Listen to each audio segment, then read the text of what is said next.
Bismillahirrahmanirrahim. Baik, ini sambil santai karena ada pertanyaan, yaitu bagaimanakah sejarah fitnah yang terakhir terjadi di Damaj dan sebagainya. Sebenarnya fitnah ini adalah susul menyusul, yaitu saling berangkaian. Yang ma'ruf adalah apa? Yaitu asalnya adalah fitnah Ikhwanul Muslimin. Itu ma'ruf, yang mana mereka ini adalah khawarij di masa sekarang ini. Baik. Kemudian apa? Ikhwanul Muslimin banyak ditahdir, diperangi oleh para ulama dan sebagainya. Lalu kelompok yang dulunya Ikhwanul Muslimin, mereka setelah mengetahui bahwasanya nama ini susah untuk dilanjutkan, terutama di Saudi dan sebagainya, di Yaman, di kalangan ulama-ulama ahlu sunnah, maka mereka membuat grup sendiri, yaitu Qutbiyah dan Sururiyah. Muhammad bin Surur bin Nayyab Zainal Abidin, dia memisahkan diri dari memisahkan diri dari Ikhwanul Muslimin, membuat dua majalah, kalau nggak salah majalah As-Sunnah dan majalah Al-Bayan, kalau nggak salah disebutkan oleh Syekh Mukbil itu.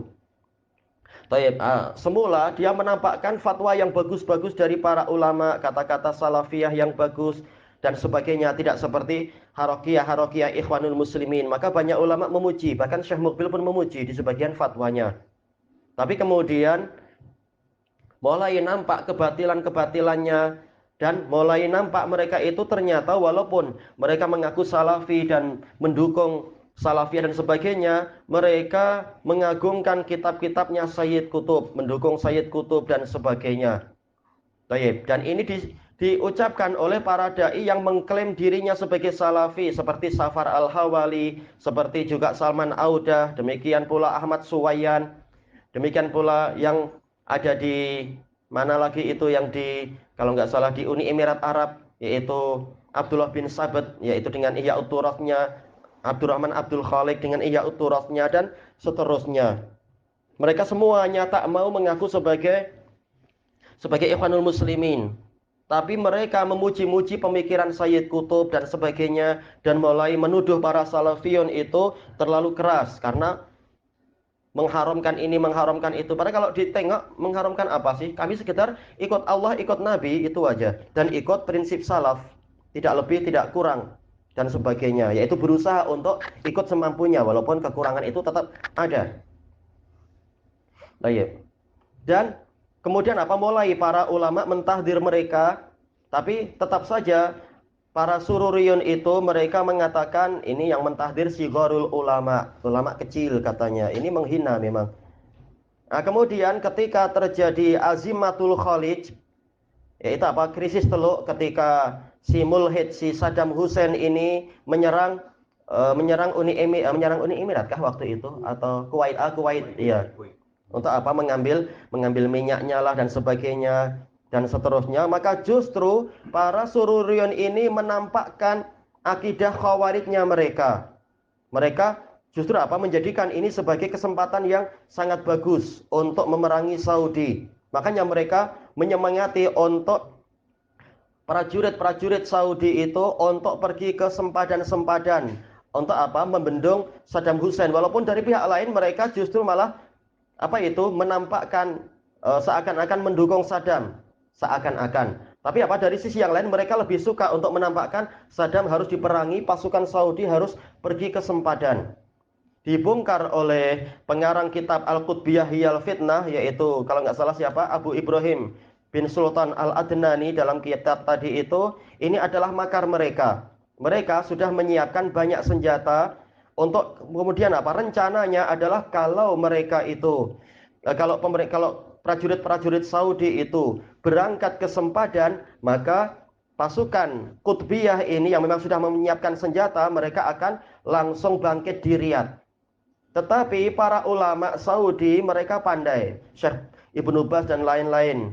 Mereka mengatakan lebih baik kita menyewa orang yang selama ini bersekutu dengan kita, yaitu pasukan Amerika. Dan itu bukan hanya Saudi, anggap aja seluruh dunia mereka akan bersekutu dengan Amerika. Itu ma'ruf di mana-mana. Baik.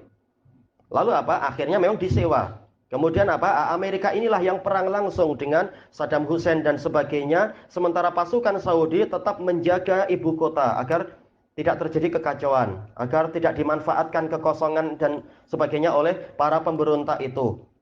Nah, ternyata akhirnya orang-orang Sururion tersebut mereka kecewa. Karena apa? Tidak berjaya menjalankan aksi mereka untuk memberontak. Karena memang Muhammad bin Surur ini sendiri dia sudah mengumumkan dalam buku-buku dia bahwasanya ulama Saudi dan pemerintah Saudi mereka ini adalah para tauhid, mereka ini adalah para penghamba terhadap Amerika dan sebagainya. Jadi layak untuk diberontak. Cuma belum ada kesempatan. Nah, mereka mengambil kesempatan dari krisis Teluk itu. Nah, ternyata memang para ulama dan umaroknya pandai menjaga agar jangan sampai ibu kota itu kosong. Akhirnya ketika para Sururion bengang, maka mereka banyak membuat ceramah-ceramah yang mencela. Seperti siapa itu namanya Salman Al-Audah membuat ceramah dengan tajuk apa itu waktu Kaisanjur menggunakan ayat wasatat kuru nama aku lakum dan sebagainya, kata-kata bagus dari Quran tapi dipakai untuk keburukan. Dia mengatakan ini pemerintah Saudi memang terbukti penyimpangannya, terbukti kekufurannya. Gimana minta bantuan pada orang kafir? Orang kafir untuk siapa? Untuk memerangi orang kafir. Tapi mereka mengatakan gimana menggunakan orang kafir untuk memerangi orang Islam misalkan. Atau pihak yang lain mengatakan tak perlu memerangi yang siapa, tapi yang penting minta bantuan pada orang kafir. Ini kafir. Nah, mereka banyak mengkafirkan Syekh bin Baz. Sampai-sampai Sururion yang di Yaman, yaitu siapa? Abdul Majid Rimi membuat ceramah. Abdul Majid Rimi membuat ceramah di ceramah khutbah Jumat. Isinya adalah apa? Mengisyaratkan Ibnu Baz kafir karena minta bantuan pada orang-orang kafir. Tapi dijelaskan oleh Imam Ibnu Baz dan juga Lajnah Daimah bahwasanya Nabi pernah memberikan contoh itu. Padahal Nabi kuat dan dapat wahyu, tapi memberikan contoh. Beliau menyewa Abdullah bin Uraiqid dan yang lain-lain itu dan seterusnya. Menunjukkan itu boleh ketika perlu. Nabi dalam keadaan tidak perlu, beliau memberikan contoh itu. Sementara kita, Saudi pasukannya berapa? Pasukan dibuat bukan untuk agresi. Sementara Irak memang mereka mempersiapkan diri untuk perang, maka mereka memang senjatanya diperbanyak dan pasukannya diperbanyak, memang siap-siap untuk ofensif, untuk menyerang pihak lain. Wajar kalau mereka pasukannya lebih kuat. Baik, maka lebih baik kita mengorbankan duit banyak daripada mengorbankan apa? Jiwa tentara Islam, tentara tauhid. Nah, ini adalah sudut pandang yang bagus. Harta boleh dicari, minyak masih banyak.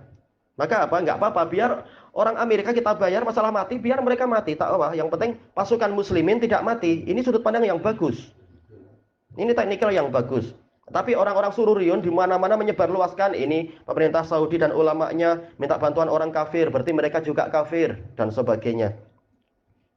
Dan ini juga dibongkar oleh Imam An-Najmi di dalam beberapa kitab beliau. Dulu anak kumpulkan buku-buku beliau membongkar metode-metode Sururion itu. Dan mereka memang sangat menyemangati untuk menjadi guru di sekolah-sekolah di Saudi.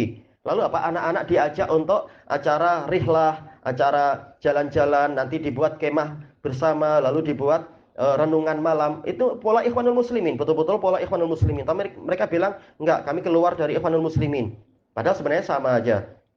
Lalu masuk ke gua-gua, membuat acara-acara khusus yang tujuannya adalah untuk memobilisasi pasukan, membentuk pasukan yang macam itu tadi. Baik, sementara yang di Indonesia mereka ini tahun 95-96 Masehi itu, mereka membela Sururion, membela tokoh-tokoh Sururion dan sebagainya dan mengaku kami Salafi.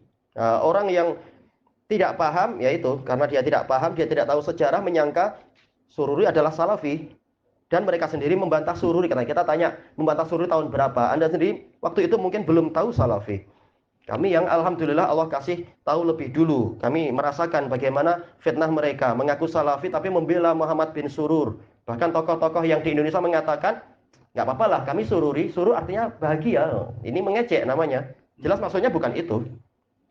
Dan mereka yang mendatangkan tokoh-tokoh Sururion, Qutbiyon dari Kuwait itu, Abdurrahman Abdul Khaliq, Abdullah bin Sabit dan sebagainya, juga Syarif Muhammad Fuad Hazza dan seterusnya. Nah, para ulama yang seperti Syekh Rabi dan lain-lain, juga Syekh Yahya dan lain-lain, mereka aktif untuk memerangi Sururiyah sampai kemudian 18 ulama kibar yang dikatakan kibar, dan nggak apa-apa, nggak masalah dikatakan kibar walaupun bukan hujah, ada kibar ada sighar. Untuk jadikan yang kibar jadi dalil, yang sighar bukan dalil, nggak boleh macam itu. Tapi memang kenyataannya 18 ulama yang ma'ruf sebagai ulama kibar mentahdir sururiyah. Lalu para surah di Indonesia tetap aja mereka ketika itu bilang ulama bukan dalil. Intinya nggak mau ikut aja. Kenapa nggak sejak awal bilang ulama bukan dalil? Kenapa bilang itu baru ulama kecil, tunggu ulama besar. Setelah ulama besar memfatwakan, tetap aja mereka bilang ulama bukan dalil. Ujung akhirnya nggak ikut juga, walaupun dengan hujah. Baik. Sampai setelah betul-betul hampir semua ulama yang ma'ruf jadi rujukan di dunia mentahdir sururiyah, baru para ustadz di Indonesia mengatakan, oh sururiyah memang buruk katanya. Terlambat. Tapi nggak mau tobat terang-terangan, ya kami dulu keliru. Dan seterusnya, sampai sekarang. Nah, orang yang baru tahu salafiyah setelah itu banyak yang tertipu, tak paham apa kesalahannya, tak paham dia. Baik. Nah, setelah keadaan agak tenang, tenang dalam artian sudah ada tamayus, pemisahan mana salafi dan mana mubtadi, mana bid'i dari kalangan sururi. Kemudian apa? Mulai muncul fitnah Haddadiyah yang ditampilkan oleh si siapa itu? Abu Abdillah Mahmud Al-Haddad Al-Misri. Dengan fitnah Haddadiyah yang sangat keras dan sebagainya itu, kemudian dilawan oleh para ulama. Kemudian muncul fitnah yang berikutnya, yaitu Falih Al-Harbi yang semula melawan pihak-pihak tadi, tahu-tahu dia memunculkan sikap keras mencela para ulama, tapi sekaligus juga mengatakan Sayyid Qutb boleh diambil bukunya. Ujung-ujungnya ke situ lagi. Kemudian mulai mencela Syekh Mukbil dan sebagainya. Maka saya tampil membuat buku untuk apa, membantah, kalau nggak salah membuat malzamah untuk membantah. Tahu-tahu dapat surat dari Syekh Robi, nggak boleh Anda membantah Syekh Falih karena huwa minna, dia termasuk golongan kita. Tahu-tahu beberapa bulan kemudian, tahu-tahu perang besar antara Syekh Robi dengan Falih Harbi. Baik. Kemudian yang berikutnya adalah fitnah Abdul Hasan Al-Misri. Perang besar dan sebagainya, perang besar dalam artian malzamah. Dan lagi-lagi Syekh Robi juga mengatakan apa, menyuruh saya diam, nggak boleh.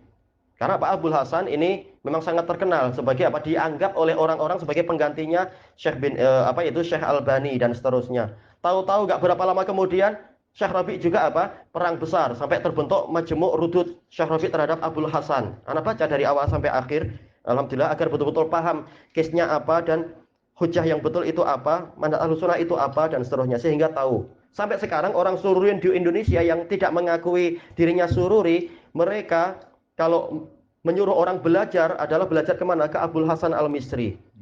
Bahkan mungkin bukan hanya di Indonesia, di sini sebagian ustadz mungkin kalau tahu kita dari Damat nggak suka, tapi kalau dari Ma'rib punya Abdul Hasan akan disambut dengan baik. Itu sudah menjadi tamyiz, pembezaan. Mana sebenarnya yang salafi dan mana yang dia itu adalah sururi yang tapi tidak mau mengaku sebagai sururi. Tapi ma'ruf, menyuruh orang belajarnya adalah ke Abdul Hasan. Dan Abdul Hasan juga dibantah oleh Syekh An-Najmi dan lain-lain ulama banyak sekali. Nah, kemudian terjadi tamayus lagi dari murid-murid Syekh Mukbil. Walaupun apa, banyak dari para masyayikh yang sekarang masyayikh Ibanah itu, mereka waktu itu mendukung Abdul Hasan. Bahkan ketika Syekh Mukbil masih sakit-sakitan, belum meninggal, membuat wasiat itu, yaitu apa, bahwasanya Syekh Yahya adalah sebagai pengganti saya wasiatkan kepada Ahlul Wadi'ah untuk apa? Ahlul Wadi'ah untuk jangan membiarkan Syekh Yahya turun dari kursi. Dia adalah An-Nasihun Amin. Langsung Muhammad Al-Imam, yang dijuluki Al-Imam itu. Kemudian juga apa? Para yang itu juga Abdul Hasan dan lain-lain menemui Syekh Mukbil. Jangan Syekh Yahya itu terlalu keras dan sebagainya.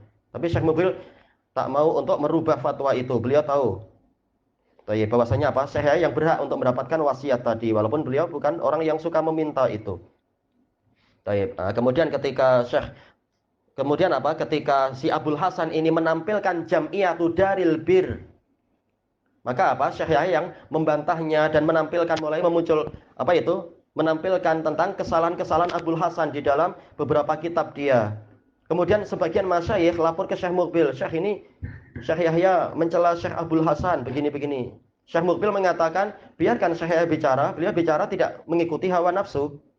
Bukan berarti maksum seperti tuduhan orang-orang yang jahil atau pura-pura jahil itu, orang-orang Hizbul Jadid. Oh, ini berarti menuduh, kalau dikatakan Syekh Yahya tidak bicara dengan hawa nafsu berarti maksum, bukan itu maksudnya. Tapi apa? Ketika menilai seseorang itu dengan hujah, bukan karena suka hati. Oh ini nggak kasih saya duit, saya tahdir lah, bukan itu. Syekh Mukbil yang mengatakan Syekh Yahya ketika mentahdir orang itu bukan dengan nama nafsu. Tayyib. Sampai kemudian Syekh Mukbil meninggal, kemudian Abdul Hasan kata para muridnya mengatakan zahaba zamanul khauf. Sudah hilang zaman ketakutan. Beliau takut kalau terang-terangan bicara nanti Syekh Mukbil akan menghantam. Sementara Syekh Mukbil diakui keilmuannya dan kalamnya dan seterusnya. Tayyib. Maka mulai Abdul Hasan menulis syubhat-syubhat. Menampilkan 15 syubhat yang menunjukkan apa? Khabar ahad itu tidak memberikan faedah ilmu. Padahal apa? Ma'ruf dari ijma' yang dinukilkan oleh Ibnul Qayyim, ijma' para sahabat dan tabi'in bahwasanya khabar ahad yufidul ilim. Enggak perlu muadzin itu beritanya jangan diterimalah, dia baru satu orang, tunggu 15 muadzin adzan sama-sama atau 7 muadzin sama-sama, enggak ada. Bahkan Nabi pun cukup satu. Bahkan orang yang diutus ke Yaman oleh Rasulullah itu hanya 2 atau mungkin 3, tidak sampai mutawatir. Bahkan yang diutus untuk mengajari penduduk Bahrain hanya 1 dan seterusnya. Tapi para Mu'tazilah mengatakan tak boleh diterima kecuali kalau mutawatir. Abdul Hasan dia bahkan mendukung syubhat bahwasanya khabar ahad tidak boleh diterima terutama dalam akidah. Sampai membuat 15 syubhat. Sampai Syekh Rabi mengatakan dia menyusun buku yang para Mu'tazilah itu tidak mampu menyusunnya. Untuk apa? Untuk mendukung Mu'tazilah. Ini jadi apa? Senjata yang sangat mantap untuk Mu'tazilah. Maka dia bukan ahlus sunnah. Bagaimana malah menyusun buku untuk memberikan senjata kepada Mubtadi'ah. Ini berarti dia pengkhianat. Dan seterusnya. Lalu apa? Dibantah satu persatu hujah dia. Dan bukan hanya dia, bukan hanya Syekh Rabi yang membantah, Syekh Ahmad Najmi juga membantah, para masyayikh Madinah juga membantah, dan seterusnya. Juga masalah pujian dia lagi-lagi kepada Sayyid Qutb. Jadi ujungnya memang porosnya ke case itu lagi, ke case Qutbiyah Sururiyah. Makanya tak boleh dilepas dari masalah ini dengan masalah itu, tak boleh dilepas. Nah, sementara para masyayikh yang sekarang dikatakan sebagai masyayikhul Yaman, masyayikh Ibanah kami katakan, mereka dikatakan sebagai masyayikh Yaman, mereka memuji-muji Abdul Hasan dan mengatakan orang-orang yang mencela Abu Hasan mereka ilmunya nggak ada apa-apanya, tak mampu mengajarkan bukunya Abdul Hasan. Demikian pula si Muhammad Al-Imam, demikian pula si Al-Burai mengatakan apa? Gimana kita membantah Abdul Hasan? Abdul Hasan Jabal. Yaitu apa? Menunjukkan mereka terkagum-kagum. Wajar karena mereka sendiri ilmunya nggak seberapa sebenarnya. Ketika dibuktikan dari bukunya, ketika dibuktikan dari penulisannya dan kalamnya, menunjukkan mereka jahil. Tapi apa? Di blow up.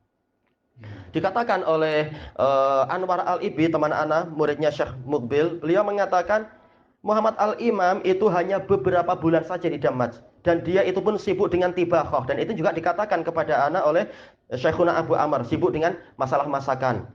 Cuma apa? Ketika ada surat ini ikhwah dari Ma'rib minta dikirimkan seorang murid, siapa yang mau? Langsung Al-Imam yang tunjuk jari, saya Syekh. Tapi kata Anwar hafizahullah, waktu itu nggak ada yang lain yang tunjuk jari. Tapi Syekh Mukbil nggak menerima, langsung tanya lagi, siapa yang mau? Al-Imam tetap bilang, saya Syekh. Tetap yang lain memilih warok, sampai Syekh Mukbil betul-betul nunjuk. Nah, kalau itu memang apa ya sudah, tawakal ala Allah, berangkat. Tapi Syekh Mukbil masih coba dulu siapa yang nampak punya minat. Ternyata boleh dikatakan semuanya lebih suka untuk terus belajar ke Syekh Mukbil. Yang ini baru berapa bulan sudah tunjuk diri. Akhirnya karena tidak ada orang kecuali dia yang tunjuk diri, maka apa? Maka dia pun berangkat.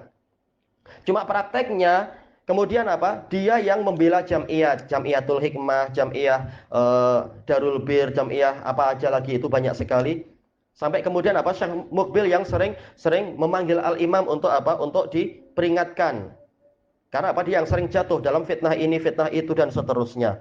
Menunjukkan jahilnya dia, sampai kritikan Syekh Mukbil itu sampai apa? Dibukukan di dalam buku beliau, yaitu apa? Tuhfatul Mujib. Anak punya ini. Disebutkan dalam catatan kaki, saudara-saudara kita yang di makbar mereka mughafalun. Mughafalun berarti apa? Mereka nggak dapat taufik itu, senang ditipu oleh pihak lain. Bagaimana mereka mengatakan ijtima' dengan para mubtadi'ah dan sebagainya. Jadi memang inilah kualiti agama mereka, orang-orang makbar itu yang diagung-agungkan oleh Hizbul Jadid selama entah berapa tahun itu, 7 tahun, 8 tahun itu. Makbar, salah bicara. Ya, makbar.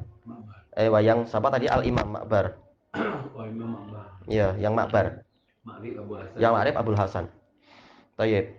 Sampai kemudian apa? Datang surat dari Syekh Rabi waktu itu kepada para masyayikh tersebut. Kalau Syekh memang aktif, Syekh dan murid-muridnya aktif menghantam Abul Hasan. Lalu para masyayikh itu disurati oleh Syekh Rabi, yaitu apa? Hendaknya Anda semua bangkit melawan Abul Hasan. Baru mereka mulai melawan Abul Hasan ini. Akhirnya dibuat permainan oleh Abul Hasan dan pengikutnya, para mustafidin yang masuk dalam grup apa itu Bara'atu Zimmah. Oh, kemarin membela kami, memuji-muji ini, tahu-tahu sekarang bantah kami karena perintah Syekh Rabi. Oh, kalian muqallidun. Nah, kena lah akhirnya.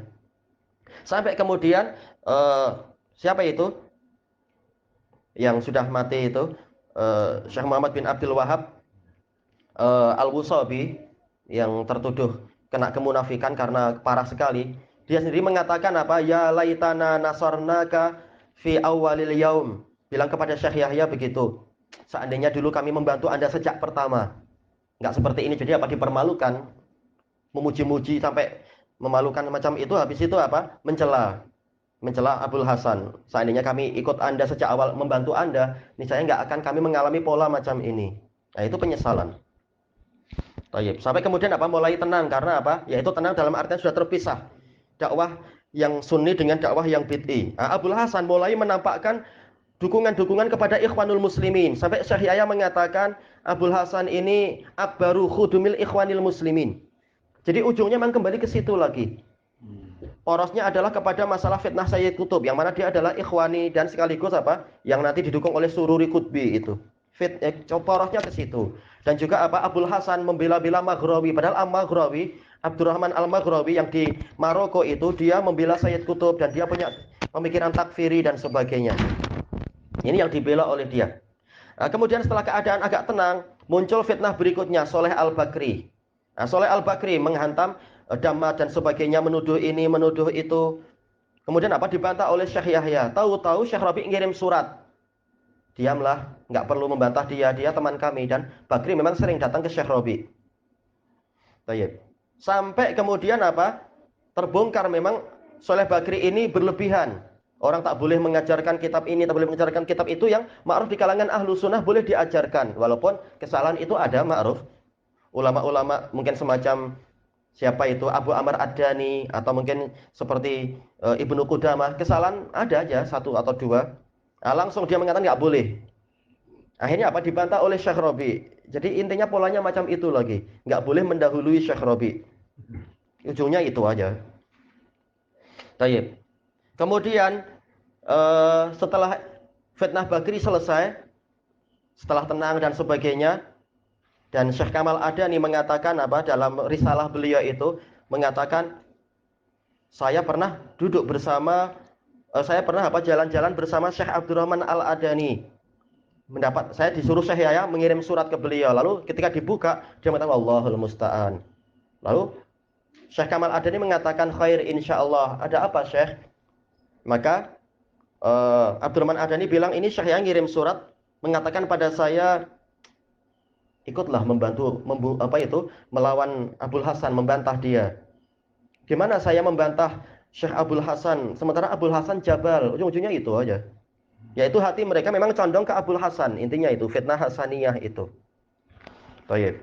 Nah, kemudian sementara yang disihir, yang apa itu, saudara dia yaitu Abdullah Mar'i, demikian pula Salim Bamuhris, mereka sendiri pemikirannya memang sudah lain. Makanya disebutkan oleh ikhwah kita yang tinggal di Dis Syarqiyah, yang sekarang ikhwah Dis itu diajar oleh siapa? Syekhuna Hasan Basuaib, Abu Hamzah hafizahullah taala. Nah, orang ikhwah yang di Dis ini pernah satu kemah ketika apa? Pertemuan ketika wukuf di Arafah dengan apa? Salim Bamuhris, dengan Abdullah Mar'i.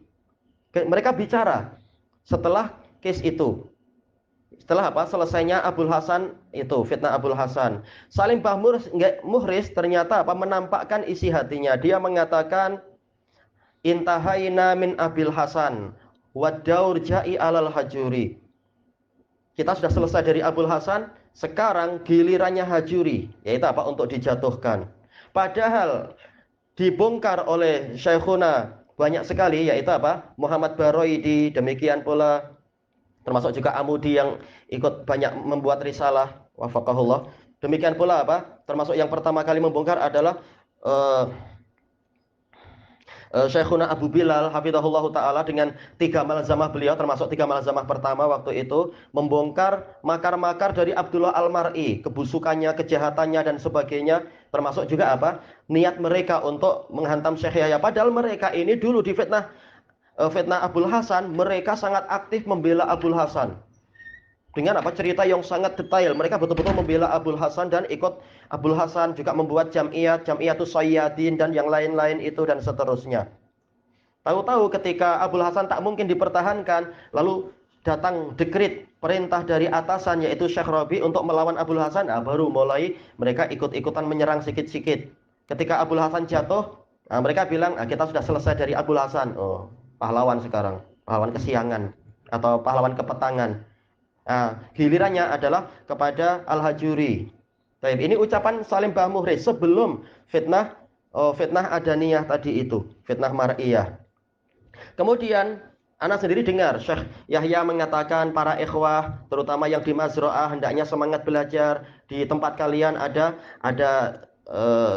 Syekh Abdurrahman Adani dan sebagainya. Sementara dibongkar oleh para masyayikh, Adani sudah sering diminta Syekh Yahya untuk apa? Untuk ikut membantu mengajar dan sebagainya, tapi Adani tak mau. Maksudnya mengajar daras am, dia tak mau. Bahkan apa disebutkan oleh para masyayikh kita bahwasanya Syekh Mukbil memanggil sebelum meninggal, memanggil Adani, bantulah Syekh Yahya. Syekh Yahya ini dia baru saja naik ke kursi itu, dia perlu bantuan.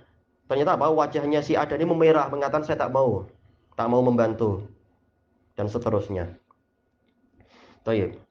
Nah, ternyata kemudian dan memang nampak dia memang apa, tidak mau aktif membantu dan sebagainya. Allah tahu niatnya. Walaupun kalaupun mengajar tetap mengajar juga tapi tidak aktif. Dan anak termasuk yang belajar ke Adani 3 buku dan sebagainya. Oh iya, dan betul-betul menampakkan ketidakaktifan. Tapi tahu-tahu apa? Datang 2 orang hizbiyun dari Saudi, si Al-Jaizani dan Abdullah bin Fauzan. Anaknya Syekh Soleh Fauzan itu. Ternyata mereka tidak mau jumpa Syekh Yahya. Mereka langsung apa? Ketika dikasih tahu oleh Akhuna Ghazi As-Suudi, yaitu apa? Ini yang memimpin di sini Syekh Yahya, ada daras am, coba nanti paling nggak hadir dulu, kemudian jumpa Syekh Yahya. Ternyata dia tak mau. Mereka berdua langsung apa? Mengatakan kami mau jumpa Syekh Abdurrahman Adani, langsung ke Mazro'ah. Nggak menjumpai apa? Pemimpin rumah di situ istilahnya kan? Pemimpin darnya Syekh Yahya. Ya, tahu-tahu entah apa yang dibicarakan. Setelah itu Adani umrah. Tak tahu apa yang terjadi di umrah, jumpa siapa saja. Setelah itu betul-betul aktif. Dan memang cuti waktu itu, cuti daras sekian lama karena apa? Dia aktif keliling Yaman. Ceramah banyak sekali di mana-mana dan seterusnya itu, muhadharah. Nah, setelah pulang, dibentuklah apa itu tasjil, disebarluaskan bahwasanya kita nanti akan membeli tanah di Lahaj, yaitu apa? Yang di Fuyush itu untuk membuat markis besar. Siapa yang terlambat, maka dia tidak akan dapat bagian. Tapi yang cepat, maka dia akan dapat bagian. Harganya tanahnya murah sekian-sekian. Murah untuk ukuran kota besar di sana. Baik. Nah, ini Syekh Yahya kemudian membuat risalah.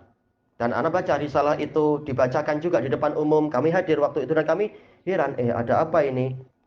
Yaitu apa? Nggak masalah kalau orang di sana orang berjuta-juta biar belajar yang di sana, tapi kenapa harus mendaftar orang yang sudah baik-baik belajar di sini? Siapa yang rela diperlakukan macam itu? Kita sudah buat markis, tahu-tahu salah seorang murid kita misalkan atau salah seorang wakil kita mengatakan pindah aja ke sana. Siapa yang rela seperti itu? Tapi saya baik, beliau mengingatkan bahwasanya yaitu apa, tak perlu tasjil ini para masyayikh, yaitu apa, dakwah kita nggak pernah dibangun dengan pola tasjil macam ini. Tapi yang ingin dakwah sila membuat taklim di sana, nanti orang akan berdatangan tanpa harus mengusik orang yang sudah mengaji di sini. Barang siapa nanti tertarik untuk pindah itu nggak masalah, tapi kalau terang-terangan mengajak pindah aja dari sini, ini namanya adalah zalim, merusak. Nah, ketika Syekh Rabi tidak terima dengan kritikan Syekh Yahya setelah beberapa tahun tentunya, Syekh Yahya mengatakan, Syekh, kalau orang ini berbuat 1/10 saja dari perbuatan mereka di sini, Anda nggak akan rela. Tahu-tahu murid di majelis Anda dibisiki, nggak usah di sinilah, sana aja lebih bagus. Siapa yang akan rela macam itu? Dan memang dakwah Nabi bukan dengan macam itu. Baik. Kemudian apa terjadi bantah membantah dan sebagainya. Kemudian apa mulailah fitnah yang besar sampai apa para masyayikh datang. Waktu itu Adani masih di situ. Kemudian apa? Di dalam pertemuan itu kata Syekh Yahya dan juga kata beberapa masyayikh dan juga Anda baca persaksian dari Syekhuna Al-Qadhi Al-Qadhi Abu Muhammad Abdul Wahab Asy-Syamiri.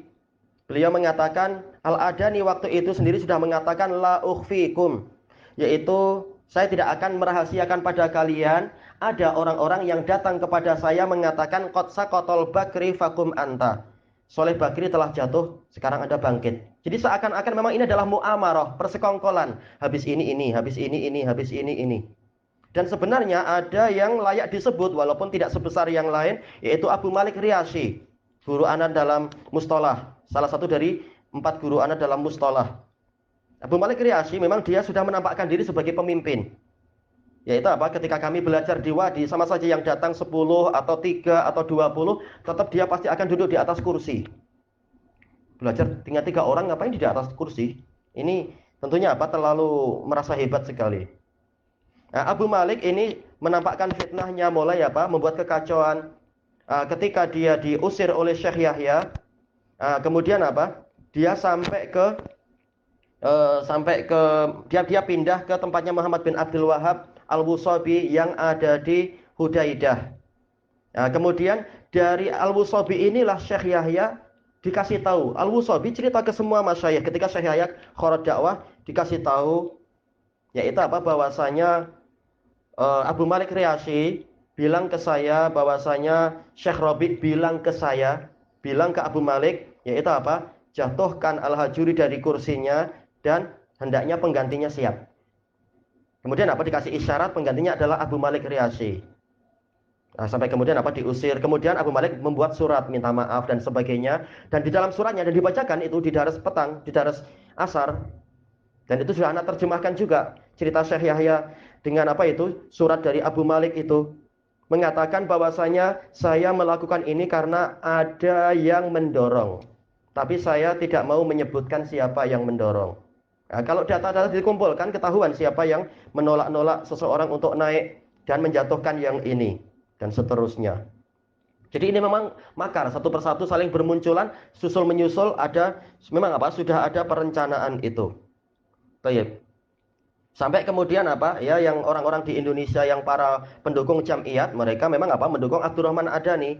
Padahal kita sudah sebutkan kebatilannya, juga mendukung Salim Bamuhriz, mendukung Abdullah Mar'i. Kami sudah dengan takdir dari Allah berusaha menerjemah risalah-risalah yang ada, membongkar kejahatan-kejahatan mereka. Tapi ternyata apa? Yang di Indonesia degil, Indonesia dan yang lainnya degil dan tetap membela orang-orang itu.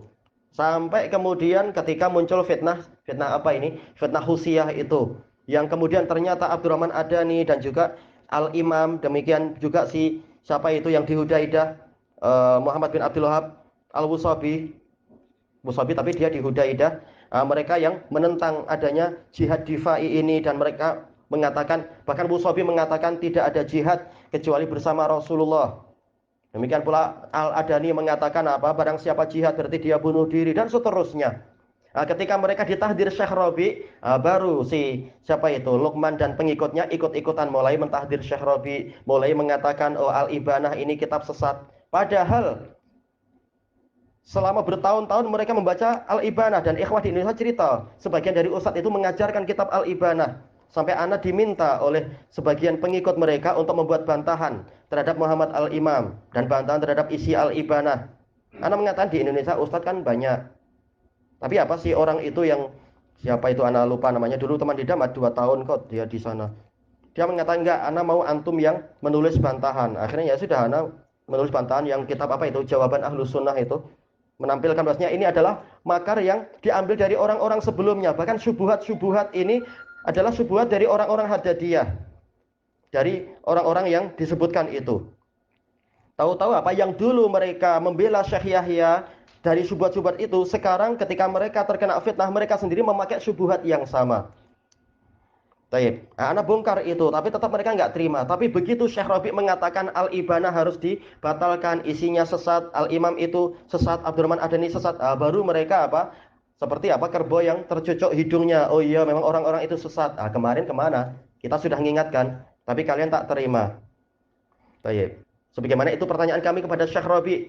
Sudah diingatkan, memang mereka orang ini karakternya begitu, orang-orang yang di Yaman itu, tapi tak terima. Baru setelah belakangan betul-betul nampak ini tak boleh dibela dan memang orangnya begitu, baru ditahdir. Kemarin kemana? Kenapa Syekh Rabi tak menerima data-data itu? Sekarang setelah tengok sendiri baru, oh iya, seakan-akan apa? Bahwasanya memang Syekh Rabi itulah imam jarah wa ta'dil, tak boleh ada yang mendahului dia.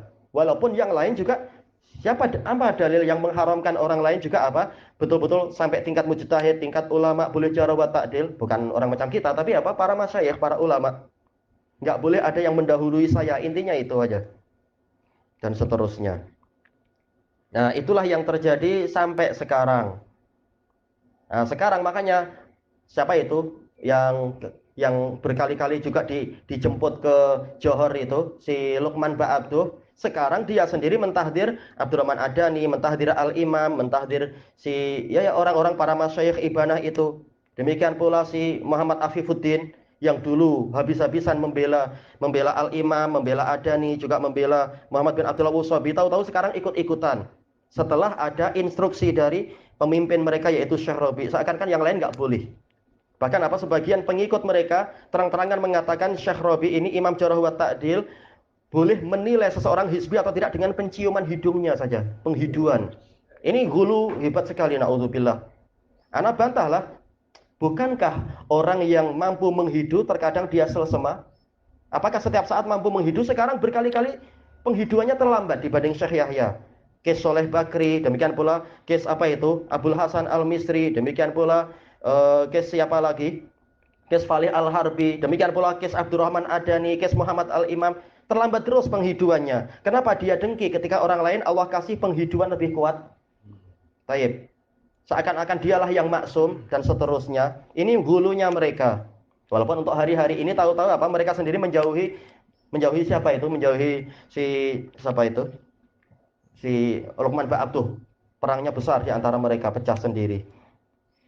Baik, tapi intinya apa? Terlambat. Dulu sudah kita ingatkan. Untuk Luqman Ba'abduh, alhamdulillah kami punya data kebatilannya gini. Baik yang di Indonesia ataupun yang di Yaman ketika dia di zaman Syekh Mukbil, bagaimana dia itu karakternya dari para masyayikh yang sezaman. Tapi orang tak terima. Sekarang baru, oh memang Luqman itu begini. Dulu kemana kalian? Dan seterusnya. Jadi mereka yang selalu terlambat. Lalu mereka membuat subuhat, orang-orang Hizbul Jadid ini. Mereka membuat subuhat, yaitu kami ini orang-orang mutawakifun dan orang-orang yang mutawarriun. Kami ini hati-hati. Kami tidak tergesa-gesa mentahdir. Makanya kami pelan-pelan. Dan mereka pelan-pelan itu lebih baik daripada tergesa-gesa. Kita katakan betul, pelan-pelan lebih baik daripada tergesa-gesa tapi keliru. Tapi yang bersegera di dalam kebaikan dan tahu itu baik, lebih baik daripada orang yang selalu terlambat. Ini subuhatnya mereka, subuhatnya si Jabir yang juga apa itu bergaya pandai bicara. Si Jabir Hizbul Jadid juga, walaupun dia kemudian apa tidak suka Luqman, dia lebih suka gabung dengan Ja'far Soleh dan lain-lain. Di Damat subuhatnya gitu-gitu juga. Dan seterusnya orang-orang macam itu sampai apa merasa kagum dengan dirinya sendiri. Seandainya saya punya markis yang kata ikhwah, anak nggak tahu kan. Untuk yang di Indonesia dia bilang apa aja? Para ikhwah bilang seandainya saya punya markis seperti yang di Balikpapan atau saya yang di Balikpapan, ini saya penuh markisnya itu. Itu mengagumi diri sendiri. Tayyib, padahal baru berapa tahun. Tayyib, bukan berarti kita mengatakan yang baru belajar 3 tahun, 4 tahun itu berarti bodoh, bukan begitu. Tapi apa? Kalau nggak dapat taufik, maka apa? Bagaimana dia membanggakan yang cuma 4 tahun? 4 tahun aja sudah bangga. Sementara apa? Dapat taufik pun tidak. Dan seterusnya. Inilah keadaan mereka dan inilah fitnah tersebut. Dan malzamah-malzamah yang ada itu dibangun di atas hujah yang orang-orang tadi alhamdulillah tak mampu membantahnya. Ilahuna wallahu a'lam. Subhanakallahumma wa bihamdika la ilaha illa anta astaghfiruka wa atubu ilaik. Walhamdulillahirabbil alamin. Jazakumullahu khairan.